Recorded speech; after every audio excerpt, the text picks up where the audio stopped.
I'm in a practice session. So we should be good now. Hello, this is Politics NY, not with Sky. I am Alex Mitchell, and welcome everybody to our District 1 debate. I am joined by Schneps Media's Politics NY editor, Stephen Witt. He will be assisting me this evening. And to get started off, wow, a lot of people are joining. You guys, New York cares about its politics. Talk about making a comeback. Welcome, everybody. Thank you all for doing this, and thank you for running campaigns in the interest of making your city a better place. So we have about an hour, and I don't think that it is wise to waste a second of that. We have a lot we'd like to get to. Obviously, there's a lot going on in the city right now. So for introductions, let's start with what we call the elevator pitch, which is where we're going to go around the proverbial Zoom table here, and everyone is going to introduce themselves between 30 seconds to 45 seconds, and then we will really start getting into it. So let's start in alphabetical order by last names, and that would be Susan. Please kick us off. Thank you, Alex. Good afternoon, everyone. Thank you to Schneps Media and to Politics NY for this debate, to my colleagues for participating. I'm Susan Damplow. I'm running in the Democratic primary for New York City Council Member District 1. For the past 4 years, it's been chaos, darkness, and division, and I'm here to lead us to a brighter tomorrow in District 1. I've been an attorney for over 31 years. Most recently, I was a state administrative law judge. I have been a union, at the time I was a union member of the New York State Public Employees Federation, and I am going to work to improve your neighborhood's quality of life, promote systemic fairness for all, and to revitalize our local economy. Go to damplowforcouncil.com for more information. Join us. Thank you very much. Right on time with that. And now Susan again, if you'll go next. Hi, good afternoon, everyone. Thank you, everyone, for being here. My name is Susan Lee. I am running for City Council District 1 in Lower Manhattan. And a lot of times while I'm canvassing, a lot of people ask me, why am I running? And I tell them that I'm running because I look at how our city is right now and I'm disappointed. I feel like we need a moderate voice in the conversation, and that hasn't been representative in this district. And so that's why I'm running, to represent the moderates in our district and to address public safety issues, concerns with the economy and COVID recovery. So for more information, please go to susanleenyc.com. Thank you, Susan. And Gigi, you are next. Great, thank you. Good evening or good afternoon. Thank you for having me. My name's Gigi Lee, and I am a candidate for Lower Manhattan Council District 1. I am a new mother, a social worker, a community activist. I became involved because I was frustrated trying to help families in times of need to access help from this government. And so my campaign is really centered around equity and access. I have a track record of being 10 years on the community board, chairing a community board, working for the current council member as her chief of staff, and I'm ready to address 3 priorities on day 1: housing, COVID recovery, and protecting the social safety net. And you can learn more at gglee.nyc. Thank you. Thank you, Jenny. Good evening, everyone. Thank you for having me. I'm Jenny Lowe, running for City Council for Lower Manhattan. I am a lifelong resident and a public servant and community advocate, and served the community for over 30 years. And I am ready to hit the ground running at the City Council to help bring real relief from this pandemic and build a better future for our communities. I'm an immigrant.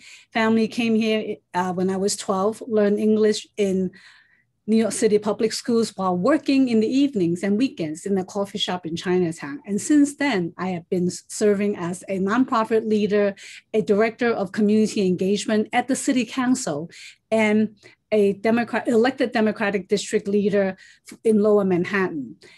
I am running because I have seen the devastation of COVID and have spurred into helping those in need and coordinated over 1 million free meals for those who needed them. In my private sector career, I have also made loans to women and minority-owned businesses. Jenny, giving.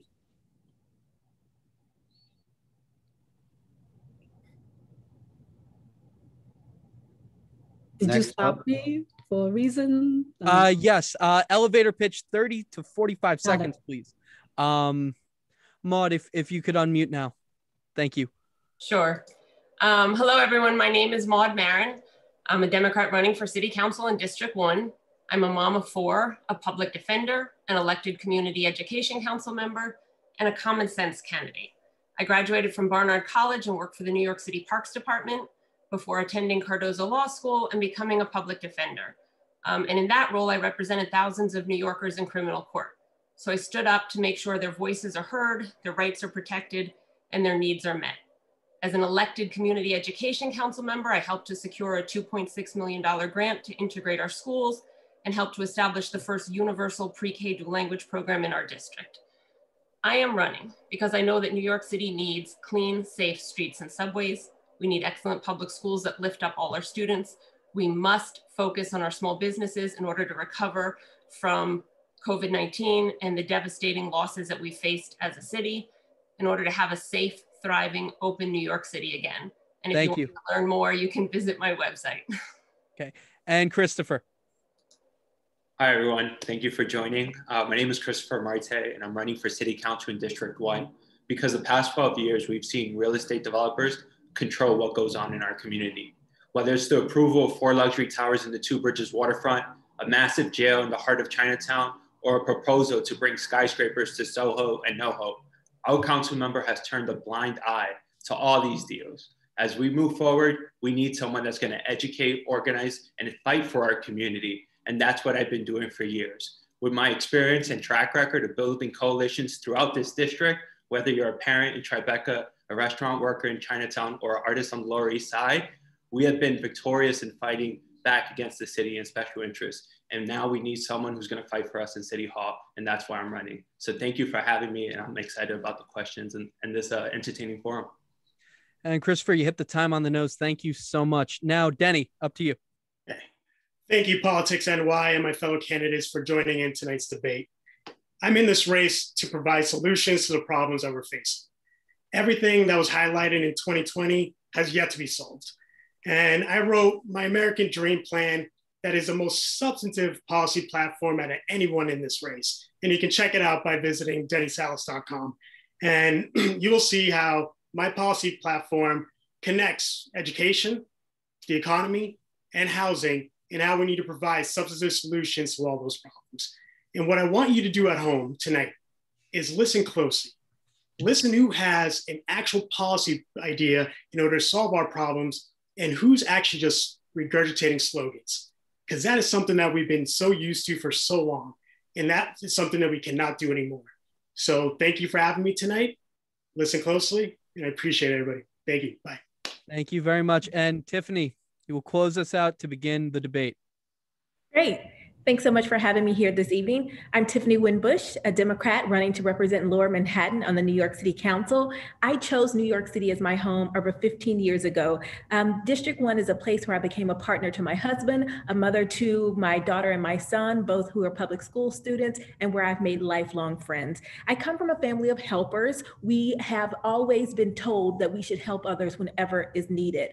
Thus far, I have served on the community board. I've worked very closely with my local neighbors to ensure that we brought fresh foods, fresh vegetables to our local neighbors. And then most recently, I launched an organization called Friends of FIDI that focuses on inclusive communities, even in District 1, where all should be welcome. I look forward to sharing more about myself tonight, and go to tiffanyfornyc.com to learn any more. Thank you. All right, now this is what I call a New York intro. Again, thank you all for joining us. We're going to hit some hard stuff, some real issues that you've all brought up and mentioned that are affecting your district, that are affecting downtown Manhattan. And for those listening, if you didn't already know, I'm confident the candidates are aware of this, but District 1 encompasses Battery Park City, Civic Center, Chinatown, the Financial District, Little Italy, Buona Fortuna, the Lower East Side, NoHo, Soho, the South Street Seaport, South Village, Tribeca, and Washington Square. So first, let's talk about an issue of rezoning specific to Soho and NoHo.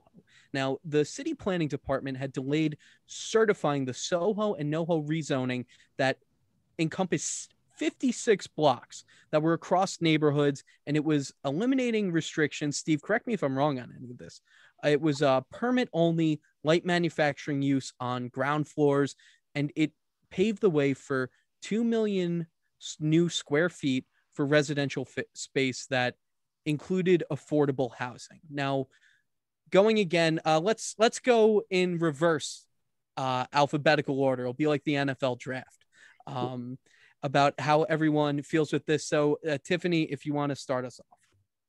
Sure. So I am happy to address the Soho NoHo rezoning. I know just now there was an alert that there will not be a stop on moving forward with that particular plan. So it looks like it may be a go, but that doesn't mean that the community should not continue to have a voice in that problem. One of the primary issues that we always see when it comes to rezoning neighborhoods is that the community is never involved. It is never a joint effort between the city and the community in order to make it the best and most efficient for everyone. That's what ultimately is the problem with the rezoning at this very moment. That community involvement was not number one. It was not top of mind. And we need to change that, and we need to reverse it and make sure that the people who currently call NoHo and Soho home have a voice in what's going to be happening in their neighborhood. One of the things that I want us to look at, we so frequently fall back on, oh, that developer is going to give us affordable housing. And yes, we certainly need more affordable housing in New York City. Since I've moved to New York over 15 years ago, I've seen many of the friends in the family that I've,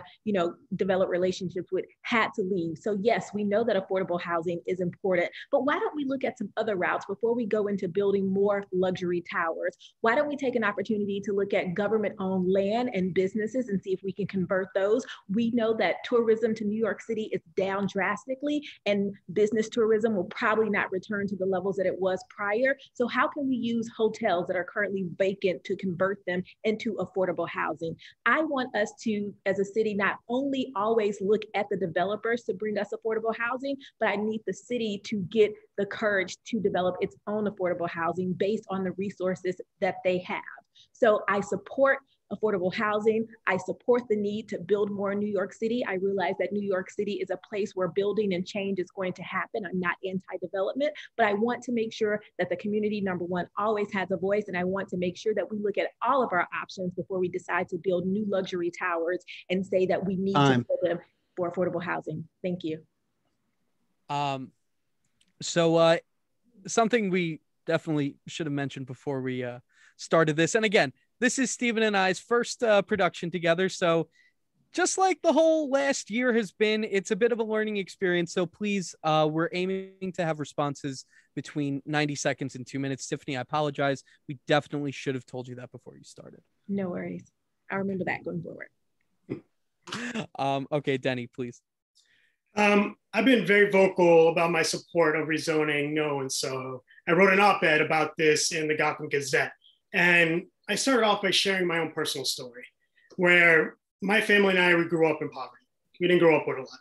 But my parents, I'm first generation in this country, my parents being from the Dominican Republic, knew that the only way that we were ever going to experience the American dream was to actually attend a good school and receive a great education. So my parents broke the law and they lied about our address so my siblings and I can go to a better school. What was the outcome of that? My older sister, PhD in psychology, William Fulbright scholar. My older brother is actually a long-haul truck driver who speaks 3 languages and knows how to code. And then my younger sister just finished her master's in economics and now is working towards her PhD. And when we talked about in 2020 about structural racism, we also mentioned inside of that exclusionary zoning. And that's exactly what NoHo and Soho is. That's an exclusionary zone that in the last 10 years has built 0 new homes for people. And what we can do by rezoning is not only solve the affordable housing shortfall that we currently have, that stands at 700,000 affordable homes, but we can also offer an opportunity for families and kids to actually achieve their American dream too. And that's something that we can do by rezoning NoHo and Soho, by actually allowing people to live there, working class and low income families to live there, to experience upward social mobility and for them to succeed too. So that's why I've been in support of it, and that's why we'll continue to push as well. Denny, thank you. Christopher, you're on the clock. Thank you for this question. I'm against the upzoning of Soho and NoHo. I went to every single envisioning event. I went to every single hearing that the community board had, and actually organized my own town hall. Before the pandemic, we had them in person, and during the pandemic, we actually held them virtually so everyone in the neighborhood could get involved and understand what was happening. And the reason why I don't support it is because there is a false narrative that the mayor is proposing of saying that we should overdevelop Soho and NoHo to build affordable housing. But when you actually look at the draft environmental impact statement, there's a loophole for developers that says you can have as much height as you want without actually committing to any affordable housing if you show any financial hardship. And which company isn't showing financial hardship during this pandemic?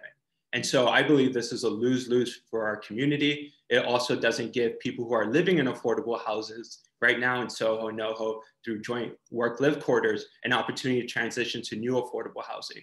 And so I think it's a false narrative to mostly help developers. If you look at where the most development is going to happen, it's these empty parking lots who are funding this narrative. And so I support the community alternative plan, which actually builds affordable housing, which has the community support. And I also support conversion of office space and hotel to new affordable, deeply affordable units. Christopher, thank you. Maud? Sure. Well, I will say that I'm a Soho resident, so I've paid careful attention to these proposals, and my concern with this plan has been all along that our current mayor, Bill de Blasio, is making promises that he's not going to be able to keep and that are simply not going to happen. The assertion that this is going to be done to build affordable housing is certainly not true. We can make changes to zoning that are smart and that upgrade and bring into compliance our reality. Soho is no longer a light manufacturing zone. We can certainly have a conversation about how to zone the reality of our community without making changes based on false promises and false ideas. Because what we're gonna wind up with as a community is, a ton of building in Soho that disregards the character of this community. And I will just point out to Denny that when he says that this is about exclusionary zoning, it's not. If you know the history of Soho, this is a community built by artists, many of whom are now seniors who have every right to age in place, many of whom came from the LGBT community, who built a really beautiful community here. We can have smart changes to zoning without letting Bill de Blasio bulldoze over our neighborhood or any neighborhood in District 1 as he walks out the door. Can I respond to that? Denny, 30 seconds. So I do agree with you that we need to respect the history of Soho. And I don't know if any of you knew this or not, but do you know Soho was a location of the first freed slave colony in Manhattan?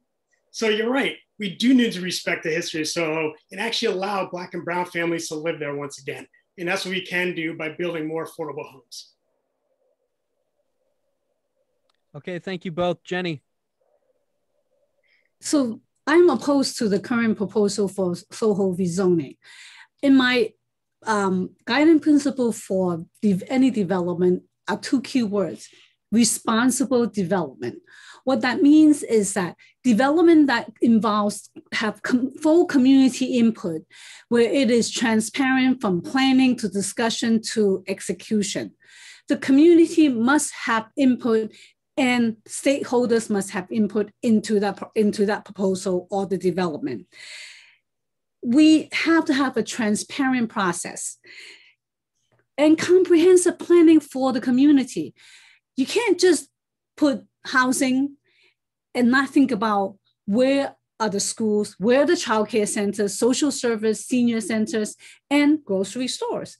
We have seen many neighborhoods that have gotten new development where it's very lacking in a neighborhood where people can live in a way where they have places to shop, children have places to go.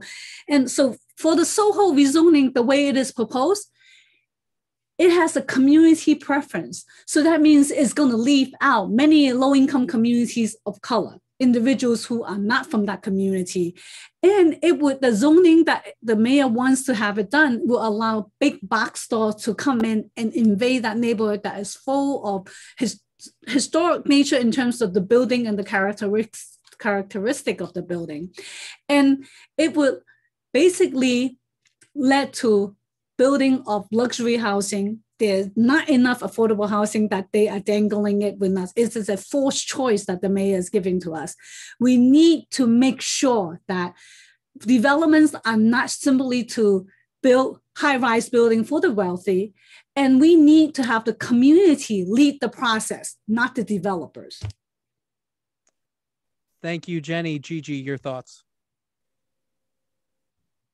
Thank you. So I am in support of continuing to have conversations about rezoning NoHo Soho. In my opening statement, I talked about how my perspective and my vision is about equity.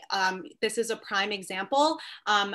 Rezonings and upzonings should never only occur in outer borough low-income communities of color. This is about fair share. It's about why only affordable housing has been built on the east side of the district and how we haven't seen affordable housing, very much of it or any of it on the west side. It's about an opportunity to talk about how we can address some of the artist housing right now that's not actually legal and has will not be serving the artists that have been living in the community. It's also an opportunity to address and for the city to help some of the arts and culture come back to Soho. So Soho is very different from when it started. A lot of it has already become a mass commercial corridor. And I think that there are opportunities here that we can't afford not to look at.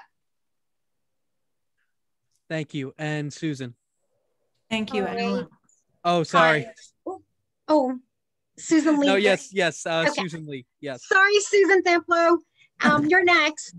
Thanks, Susan Lee. So thank you for the question. We've answered this question many times in various forums, and I stick to my answer where I am not supportive of the Soho NoHo upzoning. And that is because there will be lost in rent regulated units overall. What the inclusionary zoning, mandatory inclusionary zoning only allows for 20% of affordable housing, which is hardly enough. And, I saw in the chat room that someone asked, like, what do the candidates define as affordable housing? And I don't think the measurements that we use for AMI is affordable for a lot of the people who we say, or who the de Blasio administration say they are addressing. Now, when I was working on affordable housing issues, we used to call it low income housing, and that fell out of favor. So what I think, the community preference for this area will not make it affordable for a lot of people. And like I said before, I think that zoning needs to be comprehensive. It needs to be a holistic approach. We need to think about grocery stores, social services, medical offices, and things that people need in their day-to-day life. And so I think we need to go forward thinking about what is truly affordable housing, what are the criteria we should use, and how are we going to address having these housings really serve those that are in need of low-income housing. Thank you. Thank you. And Susan again. Thank you, Alex. So we have it backwards in New York City. We have a concrete-centered democracy rather than a people-centered democracy. And I'm running to reverse that. There's unity in community is my campaign slogan. And the community really needs to be heard on this issue. I think that the outgoing administration is rushing this through. We need to wait for the new administration. When the new mayor, she comes in and she has her plan as to how she wants to execute, then I think the city council can work with her.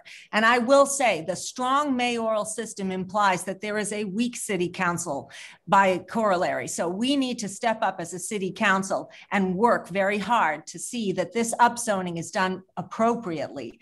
I agree with Maud that in principle upzoning is needed for Soho because there's a lot of housing that we could make available to more people if we do it correctly, but not this plan. We've got a low-rise community where they want to put 3 high-rises on the corners of that. We weren't consulted with this sufficiently. I live just north of the area, and frankly, I've lived there exclusively for the past decade, and this will be a disaster for all concerned. And affordability, let's face it, 43% of New York City residents need affordable housing, and this 10 and 20% is just perpetuating the unaffordability of our housing stock in New York City. So you can't save $10 and $20 a week if your rent is $43 a week. Let's face it, what gets measured gets done. Let's do it right. Let's do it in the new administration with this city council and with me as your representative.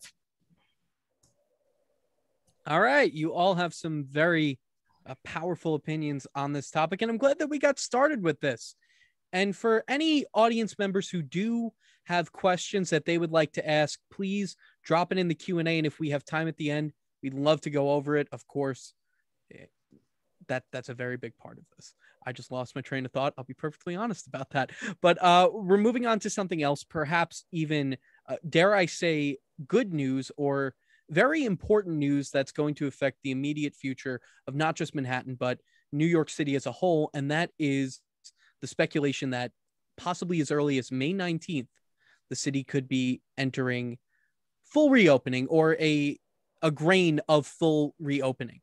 Now, for District 1, what are some of the most important priorities for getting back on track and making the end of 2021 a heck of a lot better than 2020? Now, for this, Steve, what's a good new order to go in that we haven't done yet? Let us do Christopher and Gigi, the 2 people in the middle. Can everybody see that? The 2 people. I think they're in a different order for me on the screen, but you know what? You take the reins on this one. Let's start with Christopher. Okay. Thank you for that. And, we heard some more good news today. We heard that the subways are going to open 24/7. And that's pretty much the lifeline to support our small businesses, especially our small restaurants in District 1. Right now, a lot of restaurant workers don't come to work because they know that they won't be able to get back home because their shift ends after 10 p.m. or 11 p.m. And so the only way we're going to bring back the life, the culture, and the energy of Lower Manhattan is with a 24/7 subway and making sure that our small businesses actually connect with the loan programs and grant programs that are still out there. This past weekend, I walked to 25 restaurants in our district to tell them about the federal program that they could apply to make up a lot of the losses that they had the past 2 years. So we need an active government to do door-to-door outreach to these businesses because in New York City, small businesses employ 80% of the population. And if they're not here, then people are going to be out of work and it's going to create a greater disaster than we need. So I want to bring back small businesses. There's a number of ways to do it, but making sure that our subways and people understand what type of services we can provide and make sure that everyone can understand that and get the services they need. Christopher, thank you. And Gigi, you're on the call. Yes, so I agree that small businesses have to be supported. I also think that a big part of that is that we have a lot of small property owners, and there has been a lot of talk around supporting renters, but we also need to think about the small property owners that provide the affordable housing in this district. I live in a tenement building in the core of Chinatown, and so we have a lot of landlords that own one building, maybe own 2 buildings through their family for generations. Their commercial base is vacant, has been vacant. Property tax keeps increasing for them, water bills, everything. So we need to think about how we can also support our small property owners. And the other thing I think that's very important is just health equity. Even we say from infection to injection, we know that low-income communities of color have been left out of this health conversation when it comes to equity. And so we need to think about what that looks like for our seniors as the city opens, because so much of Lower Manhattan is a naturally occurring retirement community. Thank you, Gigi. Now let's go Tiffany and then Denny. Muted. You guys are good candidates. You're letting me know.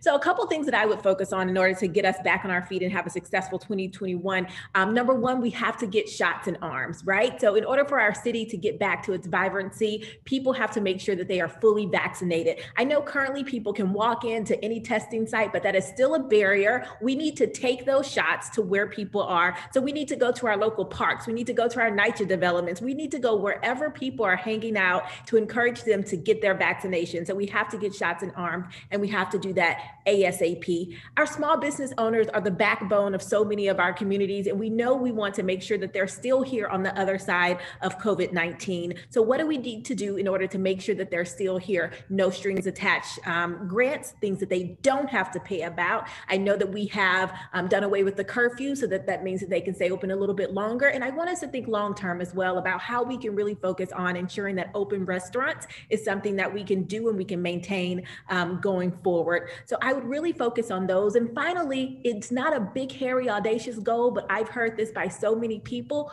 We need public restrooms, right? If we want people to go out in our city and enjoy it, we cannot put the burden on small business owners to open up their restrooms to people who are out and about. We need public restrooms. They will help our residents who are being tourists in the city. And also really, they're gonna help the unsheltered in our community who don't have anywhere to use the restroom. So public restrooms, I'm pushing for that one. Thank you. Thank you, Tiffany. Denny. Look, the number one issue is our economy. And right now, we currently have an 11.7% unemployment rate and an underemployment rate of about 24%. I used to be a lobbyist for small business manufacturers, where I traveled to 42 states across our country, where I would talk to CEOs, take their concerns, bring it back to DC, and then we would translate those concerns into policy and then lobby for that on Capitol Hill. When you talk to business owners then and when you talk to them now, the one thing they're really concerned about is the environment. And not talking about like air quality, we're talking about the business environment. So that's why I have a detailed policy platform in order to help our economy and help our business owners. One, we have to do something called Superblocks. Superblocks is something that was created in 2016 in Barcelona, where they relegated all car traffic to the major throughways and everything else was blocked off for pedestrian traffic. That increased foot traffic led to increased business activity. So part of my policy platform calls for the formation of Superblocks. Another thing is, depending on the annual revenues, I call for wage subsidies. So the city will fund part of the salary of whatever worker they're hiring. So not only they can keep people employed, but they can hire more people as well. Another thing is commercial rent stabilization, based not only on the size of the company, but additionally their annual revenues. More, we need to remove the unincorporated business tax. Basically, if you're a business and you file as an LLC, you're automatically hit with an additional 4% tax. We need to remove that. Make sure that our small businesses and our entrepreneurs can actually operate in this city. And you know what? I can get into so much more about my business platform, but I encourage you to visit dennysalas.com and you'll see that most detailed platform, especially to help our economy, get people employed, and try to rebuild our city. Okay, the next pair, Susan Lee and Maud. Let's start with Susan. Hi, thank you for the question. While I agree with all the others that spoke before me about the importance of the economy and small businesses, I think the number one concern for me is public safety. If your streets are not safe, if your subways aren't safe, people will not go out and venture and partake and spend money in local small businesses. So my number one concern is to address public safety. And once those concerns are addressed, people will feel more comfortable going out, spending money in local small businesses. And I agree, local small businesses are the backbone and the fabric of our community. They are actually drivers of the local economy, where they employ mostly locals and they spend their revenues on local businesses. So I do agree that yes, businesses are important, but we need to get our city back on track in terms of public safety, where right now the number one concern to people that I spoke to is safety when they're out in the streets. I think a lot of people also have concerns about public health issues. So I think those are some of the issues that are really important and that we need to tackle in order to have a really good 2021, round up a good 2021 and head into 2022. Thank you. And Maud? For me, I think that, and for thousands and thousands of families in New York City, the thing that we need to do is get our schools open. And getting our schools open connects directly to supporting small businesses, to revitalizing our economy, to public safety, and to everything else. Because the families of New York City public school students are the last in line right now. We're hearing that our city is going to open up 100%, but my daughter goes to school 30% of a traditional school week, and my son goes to school 40% of a traditional school week. That's unacceptable. And we know what it has done to the women of this city. At the end of last year, women in this country were 100% of the people leaving the workforce. It's been devastating to families across the board to not have our schools open, fully functioning with sports, with after schools. I will say that I don't think it is unreasonable to expect our schools to be open at this point. Our teachers have been prioritized and understandably so for a vaccine since January. And I think we lost Alex, but that's okay, I'll keep going. Maybe I'll speak longer because I could speak for a long time about schools. It's incredibly important to have our schools open. And I have been fighting for that for a long time. It relates directly to small businesses and to opening our economy because we can't expect families to do double duty of working a job and trying to get to a job and being their kids' teachers for another year. It's been over a year and it's too long. New York City public schools spends $34 billion a year. And for that kind of investment, we need our schools to be open. We pay twice the national average per student. And while I certainly want to see our schools be well funded, I don't think more money is going to solve our problems. What we need to have is open schools and children in the classroom. We know that having kids in the classroom is vital to their mental health, which has suffered enormously during this pandemic. And we also know that... wrap it up, please. Sure. I was just looking for Alex. Yeah, I know he's not here. It looks like I'm going to go for now. You're going to go for it. We need to get our schools reopened. Thanks. All right, thank you. Who hasn't spoken yet on this? Susan. Hi. Thank you, Steve. I agree with a lot of what my colleagues have been expressing here. For example, when Tiffany talks about vaccination, I very much support mobile units taking the vaccines to the people, just like bookmobiles take the books to children. I support that kind of mobile unit. I also in the past debate was talking about the need for public restrooms, but more importantly, the need for signage for public restrooms. If we knew that in 0.3 miles, there's facilities in the park, then we would have less public urination. And I'm talking to commercial establishments this weekend when I was out putting up posters. They were explaining to me that that is a real problem. They pay to have the garbage removed from their establishments, but the city isn't cleaning the streets adequately, and then they have to clean up what the city hasn't cleaned up, along with the odor. And there are issues with people, increased homelessness. Our unsheltered brothers and sisters have no place to go. And so they are sitting in some of these structures that the open restaurants folks have put out. And we can do better by everyone in this community by giving them comfortable places to stay, and so that our small business owners can function and welcome the new tourists that are coming back. They don't want more loans. They don't want more loans. They have enough debt. So we have to figure out how to help them with their branding, their marketing, and the competition with online shopping.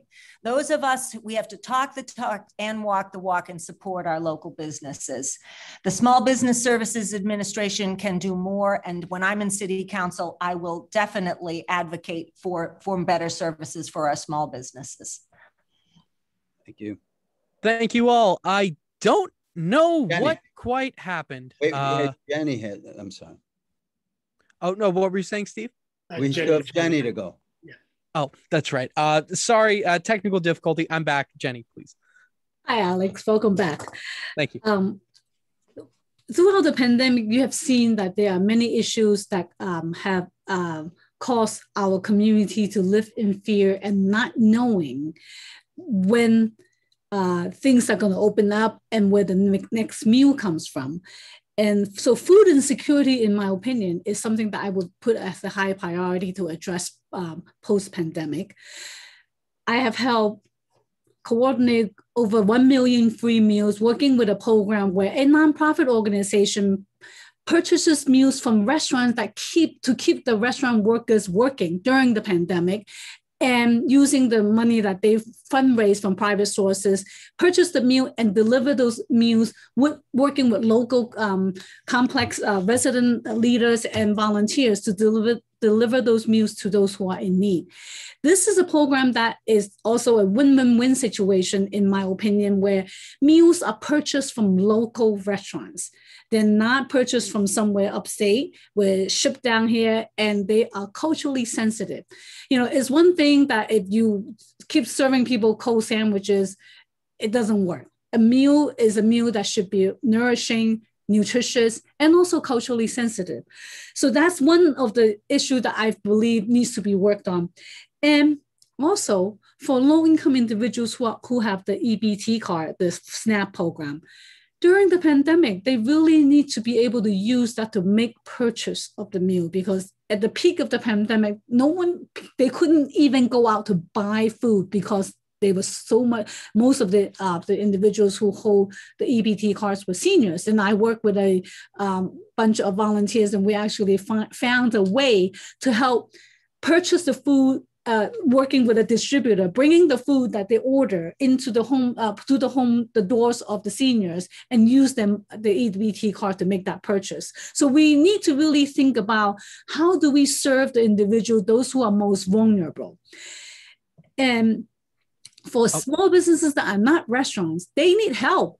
We need to be able to not only help them find ways to find capital, and some of you have talked about loans that we don't need, right? Post 9/11, I was a small business banker. Jenny, that's time. Thank you. Real quick, I have one quick question. It's a lightning round question. I'm sorry, Alex, if I did. What's very unique about your district is it stretches around from the East River all the way around to the Hudson River and the Bay. I'd like to know from each of you, which is your favorite spot on the waterfront that you like to go to? Well, wait, Stephen, everyone hold your thoughts on that. We have one more kind of hard-hitting question I'd like to get out of the way, and then we can truly have fun and all be friends for the last 17 minutes. Now, again, we have one more intense question, but I love that. Think about your answers, and it'll be like Final Jeopardy. Okay, so next, as the city budget, is going to be negotiated, and as a potential council member, if you were negotiating this, would you defund, increase, or keep the budget constant for the NYPD? Let's just go in reverse order, starting with you, Jenny, then Susan, and so on. So answer your question first before we go to Steve's question. Yes. Steve's question we're going to do at the end, and please keep these responses. And before we begin, just please keep all responses to 60 seconds. Thank you. 60 seconds. Okay. Yes, 1 minute. Yeah. So the NYPD needs to be reformed many of the ways, including their practices, their training, and their recruitment, and how they handle incidents, including bringing in mental health professionals and social workers. The NYPD needs to earn the trust back from the community. So I support removing funds from the current budget of NYPD and invest them in programs that will help the community and help build the community up instead of keeping them down. Programs for the youth, where they can help find their pathway and learn what they need to do and how to be a productive member of their community. Programs for community, social services, funding for mental health services, where you bring mental health professionals, not the police officers, to handle mental health issues. That's what I advocate for when it comes to police reform. The police— Thank you. Thank you, Jenny. And Susan. Thank you, Alex. So we are now looking at the largest budget in the history of New York City, a $98.6 billion proposal for fiscal year 2022. And currently the NYPD is around $11 billion of that. I think that Commissioner Shea himself would advocate for decreasing the responsibility of NYPD in areas where other professionals have greater expertise. I agree with the idea that social workers and mental health experts should take the primary role in dealing with mental health crises and social work crises. That said, we can't defund the law enforcement because in a democracy, the rule of law requires that. Otherwise, the absence of law enforcement is anarchy. And we're not anarchists, we're a democracy. New York's finest works hard every day, and they're members of our community. I would welcome more of them living in District 1. I support incentives to create affordable housing and allow workers of all agencies to live in this city. As a city council member, I will work with increasing the budget, allocating it to the right resources. And Maud. Sure, thank you. I reject completely the defund the police narrative. I don't think it makes sense. And I'll say two things in response to Jenny's concern about funding mental health programs. We've tried that in New York City under Bill de Blasio. We have spent well over $1 billion on the Thrive NYC program, and it hasn't made our city safer, and it has not provided the necessary mental health services that we need for the most vulnerable communities. If you know a little bit about the history of New York, you'll know that Mayor Dinkins, our first African-American mayor, increased the number of police on the streets with his Safe Cities, Safe Streets program and increased the number of community patrols.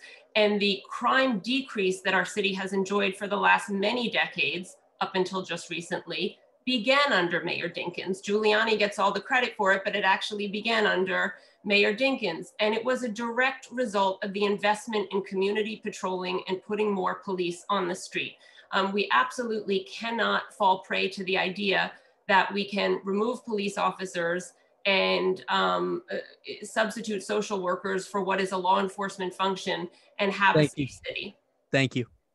And Susan Lee. Thank you.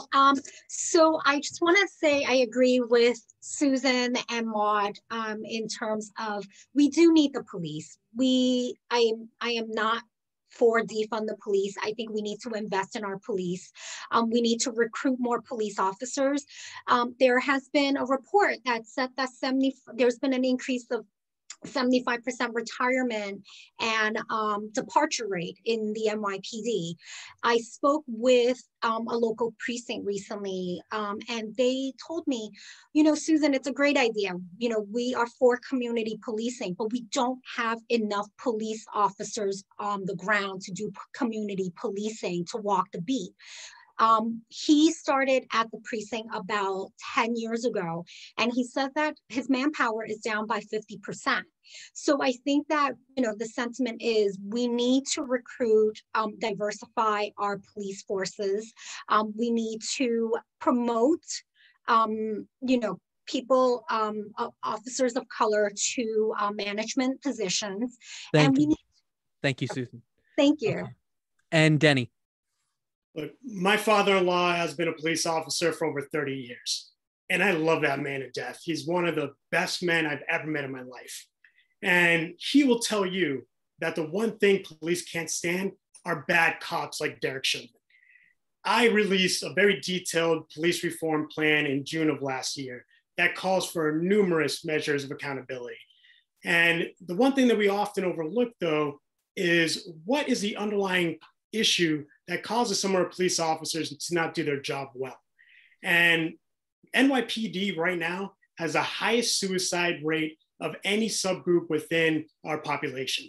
So what I call for is increasing funding for mental health services and substance abuse problems because of the daily rigors of what they experience on the job.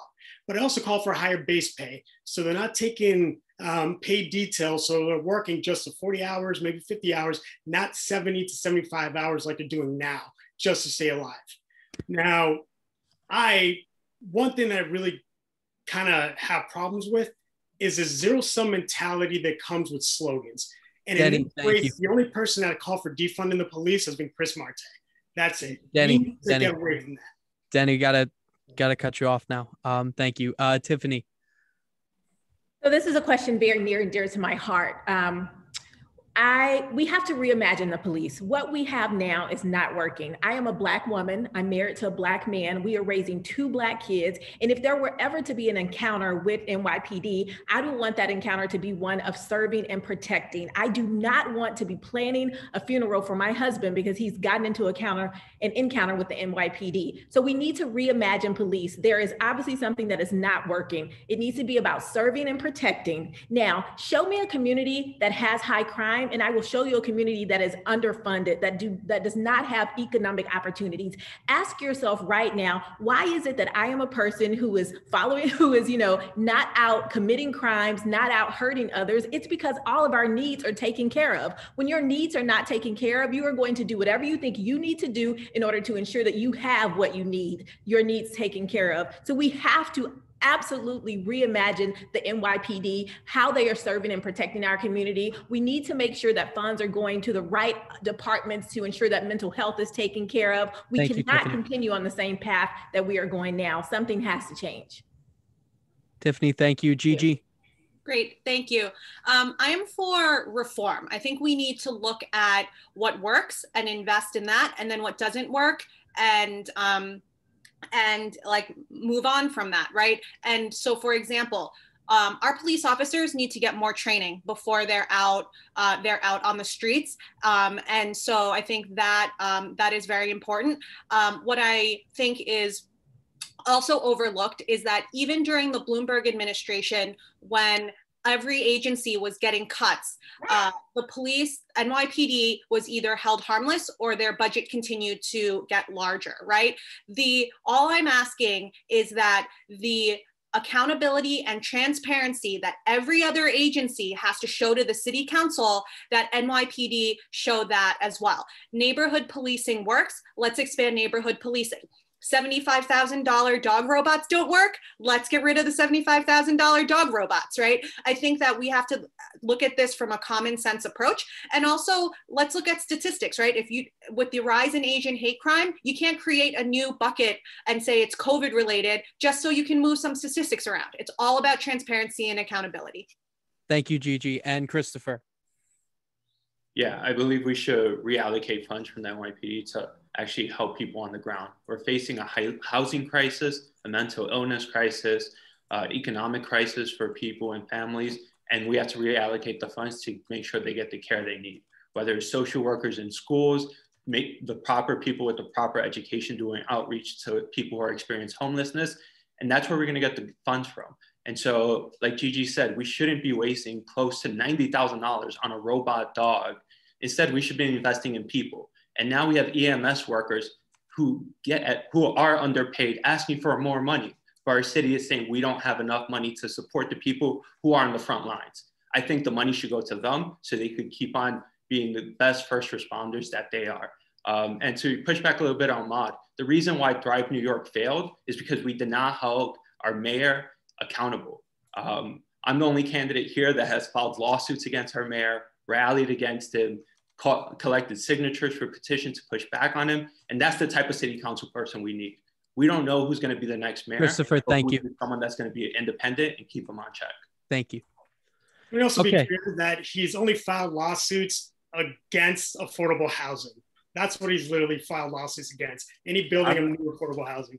Actually, I'm going to push back on that. 30 seconds each, guys, go. I actually just became a petitioner on the East River Park plan, which, so Denny, I think you're wrong when it comes to just filing lawsuits on affordable housing. I also filed a lawsuit against the mega jail that they wanted to build in the heart of Chinatown. So I think Denny needs to get his facts straight. All right, Chris, what about Lower East Side? Also about actually filing a lawsuit against senior affordable housing for LGBTQ community. These are people that fought for gay rights at Stonewall, and you literally filed a lawsuit against housing for them. I'm actually not part of that lawsuit. I helped the community organize a lawsuit against the 2 bridges over development, which are going to bring 80-story luxury towers to one of the poorest working class communities in our district. Chris, there's a record. We have the record. Anyone can Google and see it for themselves. You are involved literally in every single one of those things. All right. And on that note, let's go back to Steve's nice, fun, happy, gentle, delicate question about what was it exactly? Well, it's surprisingly, you have the only district that goes from the East River around the bend to the Hudson. And I'm wondering, is a matter of meditation, whatever, where's your favorite spot in the district along the waterfront? Okay, in the interest of time, we're just going to go across the screen that I see, starting with Jenny. The Battery Park City Promenade. Okay, Nice. and Susan Damplow, sorry. Thank you, Alex. Pier 26, where I watch the birds. Okay, and Christopher? I actually like to do people watching near the Staten Island Ferry and also take the view of the Statue of Liberty. Maud? Sorry, I start just outside of our district at Pier 40, where my kids have played baseball and soccer for years, and walk straight into our district down the west side. And Susan? Wagner Park. Gigi? Pier 35. Pier 35. And Denny? West Side Highway. And I have to say, it's at the very beginning of this pandemic. My wife and I, we would go every single day, walking 6 miles daily, going to West Side Highway. So that's going to be very special for us for the rest of our lives. Thank you. And Tiffany, finally. Governor's Island, and that's why I support that they stay free of luxury towers and hotels. So now we're going to move on. We have just but 2 minutes left, and we're going into not even a lightning round, but a raise your hand if you agree with this statement. If you don't agree with it, or even if you do, give us some sort of emotive response to how you feel when prompted about these questions. And the first comes from Stephen, and this is actually more of a yes or no. Have you ever attended the Battery Park Trapeze School?